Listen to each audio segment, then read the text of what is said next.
اعوذ باللہ من الشیطان الرجیم، بسم اللہ الرحمن الرحیم۔ السلام علیکم ورحمۃ اللہ وبرکاتہ۔ میں ہوں حنیف خان اور آپ دیکھ رہے ہیں میرا channel AH5 education and truth. Video کو شروع کرنے سے پہلے چینل کو سبسکرائب بھی کر لیں اور بیل نوٹیفیکیشن بھی آن کر دیں تاکہ ہر آنے والی نئی ویڈیو آپ تک پہنچ سکے۔ تو چلیں ویڈیو شروع کرتے ہیں۔ اب ہم آپ کو سناتے ہیں سیدنا ایوب علیہ السلام کا قصہ۔ ایوب علیہ السلام انبیاء کی جماعت میں سے ایک ہستی ہیں۔ اللہ تعالیٰ نے صبر کے معاملے میں بطور خاص ان کا تذکرہ فرمایا ہے، لوگوں کے لیے ایک مثال اور نمونہ ٹھہرایا ہے۔ آپ کا نسب نامہ یوں ہے: ایوب بن موس بن رازح بن عیس بن اسحاق بن ابراہیم علیہ السلام، یہ سیدنا اسحاق علیہ السلام کی نسل میں سے ہیں۔ ابراہیم علیہ السلام کے دو صاحبزادے تھے، اسماعیل علیہ السلام اور اسحاق علیہ السلام۔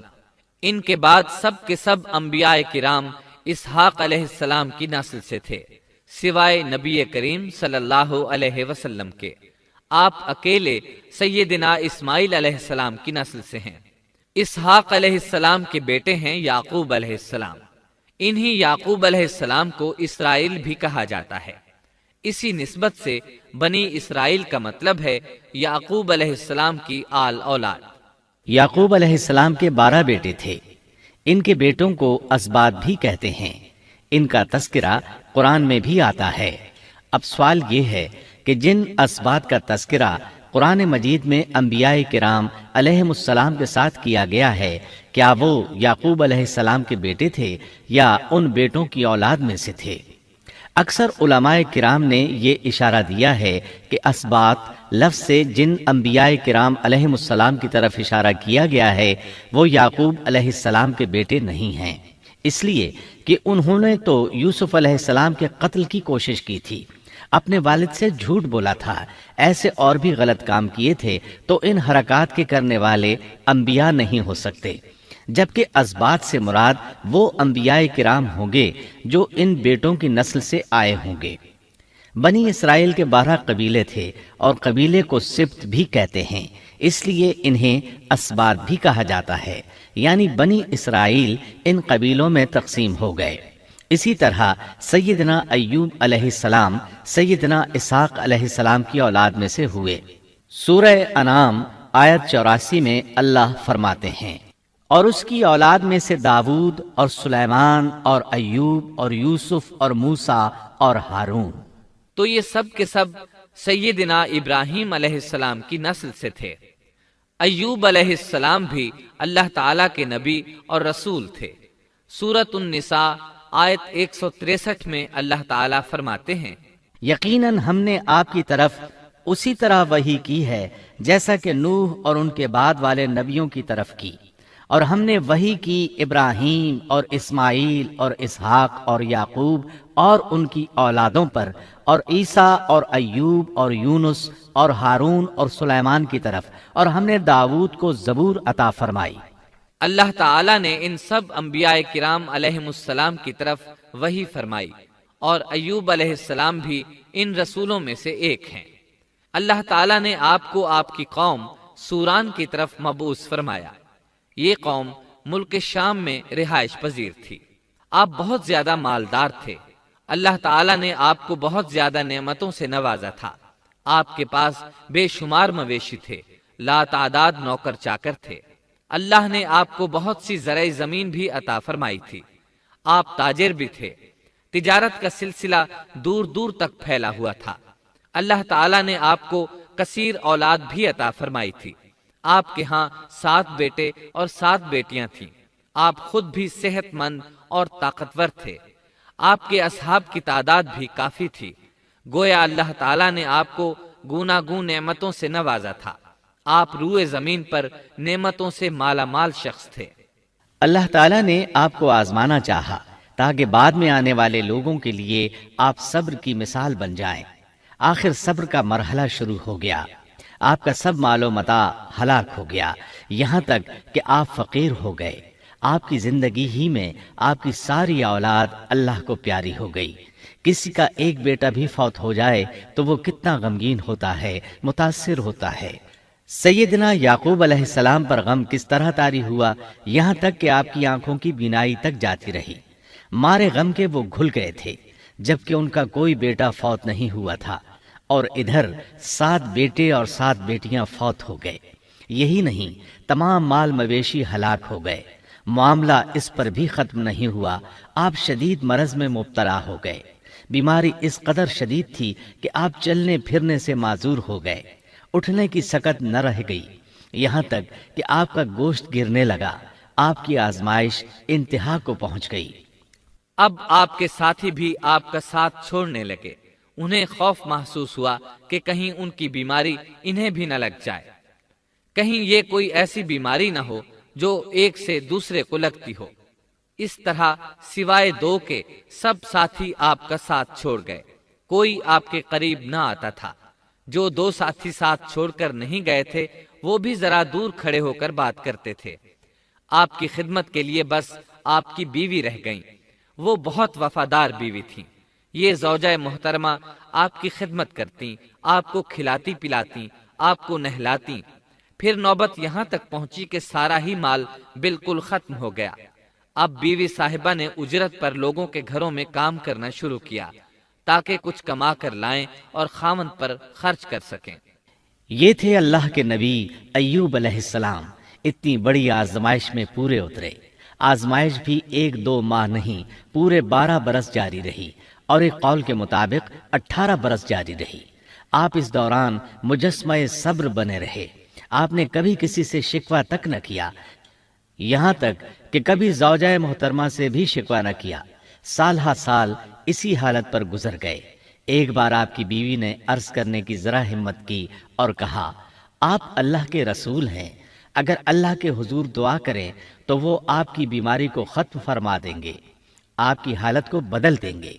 بیوی صاحبہ کے یہ کہنے کے باوجود آپ نے بیماری کے ختم ہونے کی دعا نہ کی، نہ یہ کہا یا اللہ مجھے رزق کی فراوانی عطا فرما، بس رضائے الہی پر راضی رہے، تقدیر الہی پر خوش رہے۔ آپ نے بیوی سے فرمایا، ذرا بتاؤ تو ہم کتنا عرصہ خوشحالی اور فراوانی میں رہے ہیں، کتنا عرصہ ہم ناز و نعمت میں رہے ہیں؟ انہوں نے جواب دیا، 80 سال۔ یہ سن کر آپ نے فرمایا، مجھے اللہ تعالیٰ سے دعا کرتے حیا آتی ہے، جتنا عرصہ خوشحالی میں رہا اتنا عرصہ بیماری اور تنگ دستی میں نہیں گزرا، اس لیے میں ابھی یہ دعا نہیں کروں گا کہ وہ مجھے شفا عطا کر دے یا میری اس حالت کو بدل دے، وافر رزق عطا کرے، جب تک مجھ پر 80 سال نہ گزر جائیں۔ جس طرح میں 80 سال ناز و نعمت کی بہاریں دیکھتا رہا، اسی طرح 80 سال تک میں اسی حالت پر صبر کا دامن تھامے رہوں گا، تندرستی کا سوال نہیں کروں گا۔ آپ کے اس جواب پر بیوی صاحبہ مایوس ہو گئیں، اس لیے کہ انہیں تو بیماری کے ختم ہونے کی اور اچھے دنوں کے دوبارہ آنے کی امید تھی۔ آپ کی بات سن کر وہ بولیں، تب یہ آزمائش کی گھڑی کب ختم ہوگی؟ چونکہ اس بات سے اللہ تعالیٰ کی ناشکری ہوتی تھی، اس لیے ایوب علیہ السلام ناراض ہو گئے۔ انہوں نے اللہ کے نام کی قسم کھائی کہ اگر اللہ تعالیٰ نے مجھے شفا عطا فرمائی تو میں انہیں 100 کوڑے ماروں گا۔ دوسری طرف نوبت یہاں تک پہنچی کہ لوگوں نے آپ کی بیوی صاحبہ کو کام دینے سے انکار کرنا شروع کر دیا۔ ان کا خیال تھا کہیں ان کے شوہر کی بیماری انہیں بھی نہ لگ جائے۔ وہ سمجھتے تھے کہ ایوب علیہ السلام کی بیماری چھوت کی ہے، لہٰذا یہ بیماری ان کی بیوی کے واسطے سے انہیں بھی لگ سکتی ہے۔ جب معاملہ یہاں تک پہنچ گیا تب آپ نے ایک چھوٹی سی بات کہی، اس میں بھی کوئی واضح دعا نہیں تھی، جبکہ اس وقت سے بڑھ کر دعا کے لیے کون سا وقت ہو سکتا تھا؟ آپ کی اس بات کو اللہ تعالیٰ نے قرآن مجید میں بیان فرمایا ہے۔ سورہ انبیاء آیت 83 میں ہے، اور ایوب کی اس حالت کو یاد کرو جبکہ اس نے اپنے پروردگار کو پکارا کہ مجھے یہ بیماری لگ گئی ہے اور تو رحم کرنے والوں سے زیادہ رحم کرنے والا ہے۔ مجھے آزمائش نے آ لیا ہے اور تو ارحم الراحمین ہے۔ مطلب یہ کہ آپ نے واضح الفاظ میں دعا نہیں فرمائی، یہ نہیں فرمایا الہی مجھے تندرستی عطا فرما، الہی مجھے رزق عطا فرما اور میری حالت ایسی ایسی ہو گئی ہے، تو رحیم و کریم ہے، بلکہ یوں کہا، وَأَنْتَ أَرْحَمُ الرَّاحِمِينَ۔ عرض کیا میری نسبت میری حالت کو تو ہی بہتر جاننے والا ہے۔ اللہ تعالیٰ نے دوسری آیت میں آپ کی حالت کو اس طرح بیان کیا ہے۔ سورہ صاد آیت 41 میں اللہ تعالیٰ فرماتے ہیں، اور ہمارے بندے ایوب کا بھی ذکر کر، جبکہ اس نے اپنے رب کو پکارا کہ مجھے شیطان نے رنج اور دکھ پہنچایا ہے۔ گویا آپ نے اس بیماری اور مصیبت کو اللہ تعالیٰ کی طرف منسوب نہیں فرمایا، بلکہ اللہ تعالیٰ کو اس سے مبرہ و پاک ٹھہرایا اور اسے شیطان کی طرف منسوب کیا۔ یوں نہیں کہا اللہ تو نے مجھے مصیبت میں ڈال دیا، بلکہ اس کو غیر اللہ یعنی شیطان کی جانب منسوب کیا۔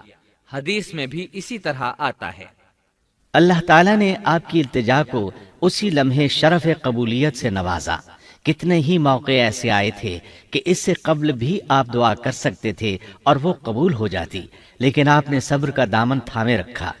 اسی لیے مدتوں سے ضرب المثل چلی آ رہی ہے صبر ایوب۔ جب آپ نے اپنے پروردگار سے اس انداز میں دعا مانگی تو اللہ تعالیٰ نے ان سے آزمائش ختم کر دی۔ اللہ تعالیٰ سورہ صاد آیت 42 میں فرماتے ہیں، اپنا پاؤں مارو، یہ نہانے اور پینے کے لیے ٹھنڈا پانی ہے۔ جب انہوں نے پاؤں زمین پر مارا تو پانی کا چشمہ جاری ہو گیا۔ علماء کرام کہتے ہیں جب انہوں نے اس پانی سے غسل کیا تو جسم کے بیرونی حصے سے بیماری ختم ہو گئی، اور جو ہی پانی پیا جسم کے اندرونی حصے کی بیماری ختم ہو گئی، اور یہ اللہ عز و جل کا عظیم احسان ہے۔ پھر سے بالکل تندرست بن گئے، ان کی صحت و توانائی لوٹ آئی، ایسے صحت مند ہو گئے جیسے پہلے کبھی ہوا کرتے تھے۔ ان کی زوجہ محترمہ باہر سے گھر آئیں تو بالکل نہ پہچان سکیں۔ ان سے پوچھنے لگیں، کیا آپ نے اللہ کے نبی میرے خاوند یعنی مرض میں مبتلا شخص کو دیکھا ہے؟ اللہ کی قسم، جب میرے خاوند صحت مند تھے تو بالکل آپ جیسے تھے۔ میں نے آپ سے بڑھ کر ان سے ملتا جلتا آدمی آج تک نہیں دیکھا۔ اس پر ایوب علیہ السلام بولے، کیا تم نے مجھے پہچانا نہیں؟ انہوں نے حیران ہو کر پوچھا، آپ کون ہیں؟ تب وہ بولے، میں ایوب ہوں۔ وہ بولیں، سبحان اللہ، اس کا مطلب ہے بیماری ختم ہو گئی، اللہ تعالیٰ کا احسان ہو گیا۔ اس کے بعد اللہ تعالیٰ نے انہیں اہل و عیال کی نعمتیں بھی لوٹا دیں، ان کے مویشی بھی انہیں واپس مل گئے۔ سیدنا ابن عباس رضی اللہ عنہما فرماتے ہیں، اللہ تعالیٰ نے صرف انہیں ہی اپنے فضل و کرم سے نہیں نوازا، بلکہ ان کے ساتھ ان کی اہلیہ کو بھی اپنے خاص فضل و کرم سے نوازا، اس لیے کہ انہوں نے بھی اس عظیم آزمائش میں صبر کیا تھا، عظیم صبر کا مظاہرہ کیا تھا۔ اللہ تعالیٰ نے ان کی جوانی کو بھی لوٹا دیا۔ ان سے سیدنا ایوب علیہ السلام کے ہاں 26 بیٹے بیٹیاں پیدا ہوئے۔ یہ روایت بھی ملتی ہے کہ 26 بیٹے ہی بیٹے تھے، بیٹیاں اس کے علاوہ تھیں۔ اللہ تعالیٰ سورہ انبیاء آیت 84 میں فرماتے ہیں، ہم نے اس کو اہل و عیال عطا فرمائے، بلکہ ان کے ساتھ ویسے ہی اور اپنی خاص مہربانی سے، تاکہ سچے بندوں کے لیے سبب نصیحت ہو۔ مطلب یہ کہ ان کی جوانی واپس کر دی، مال و دولت لوٹا دیا، اور یہ چیزیں انہیں فوراً واپس کر دی تھیں۔ جسمانی صحت بھی واپس فرمائی اور دنیاوی دولت بھی واپس کر دی۔ امام بخاری، امام احمد اور دیگر محدثین نبی کریم صلی اللہ علیہ وسلم سے روایت بیان کرتے ہیں کہ نبی کریم صلی اللہ علیہ وسلم نے فرمایا، جب سیدنا ایوب علیہ السلام غسل فرما رہے تھے تو ان پر ٹڈیوں کی موسلا دھار بارش ہونے لگی۔ یہ ٹڈیاں کیا تھیں؟ وہ سونے کی ٹڈیاں تھیں۔ اللہ تعالیٰ ان کو غسل کے دوران ہی اتارنے لگے۔ ایوب علیہ السلام نے ان کو کپڑے میں جمع کرنا شروع کیا۔ اس پر اللہ تعالیٰ نے فرمایا، اے ایوب، کیا میں نے تجھے مالدار نہیں بنا دیا؟ اس نئے نازل ہونے والے مال سے بے پرواہ نہیں بنا دیا؟ ایوب علیہ السلام نے عرض کیا، جی ہاں میرے پروردگار، لیکن میں آپ کی رحمت اور برکت سے تو بے پرواہ نہیں ہو سکتا۔ ان کا مال و دولت سب واپس مل گیا، اہل و عیال بھی مل گئے، صحت بھی پلٹ آئی۔ یہ سب اللہ کے خاص فضل و کرم سے تھا اور اس عظیم صبر کے صلے میں تھا جو انہوں نے کیا تھا۔ اللہ تعالیٰ نے ان کی اہلیہ محترمہ پر بھی نرمی فرمائی جیسا کہ سورہ صاد آیت 44 میں فرماتے ہیں، اور اپنے ہاتھ میں تنکوں کی ایک جھاڑو پکڑو۔ بالکل باریک تنکوں کی ایک جھاڑو لو، اس میں 100 تنکے ہوں، ان کو اکٹھا کر لو۔ اس کے بعد فرمایا، جھاڑو سے اسے مار اور قسم کے خلاف نہ کر۔ مطلب یہ کہ ایوب علیہ السلام نے اپنی بیوی کو 100 کوڑے مارنے کی قسم کھائی تھی۔ اللہ نے یہ تدبیر سمجھائی کہ 100 تنکوں کا جھاڑو لے کر ایک بار انہیں مارو اور قسم پوری کرو، قسم کی خلاف ورزی نہ کرو۔ اس طرح آپ کی قسم بھی پوری ہو جائے گی اور بیوی کو بھی تکلیف نہیں پہنچے گی۔ تو اس طرح اللہ تعالیٰ نے ان کی زوجہ محترمہ پر خاص مہربانی فرمائی۔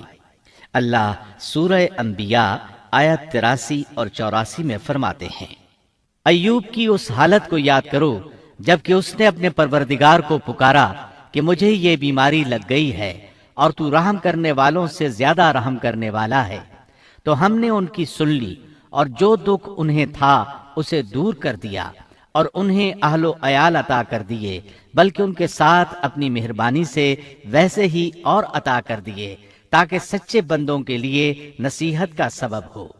اسی طرح اللہ تعالی سورہ صاد آیت 41 تا 44 میں فرماتے ہیں، اور ہمارے بندے ایوب کا بھی ذکر کیجئے جب انہوں نے اپنے رب کو پکارا کہ مجھے شیطان نے رنج اور دکھ پہنچایا ہے، اپنا پاؤں مارو، یہ پینے اور نہانے کے لیے ٹھنڈا پانی ہے، اور ہم نے انہیں ان کا پورا کنبہ عطا فرمایا، بلکہ اس کے ساتھ اپنی خاص رحمت سے اور عقل مندوں کی نصیحت کے لیے اتنا ہی اور بھی عطا کر دیا۔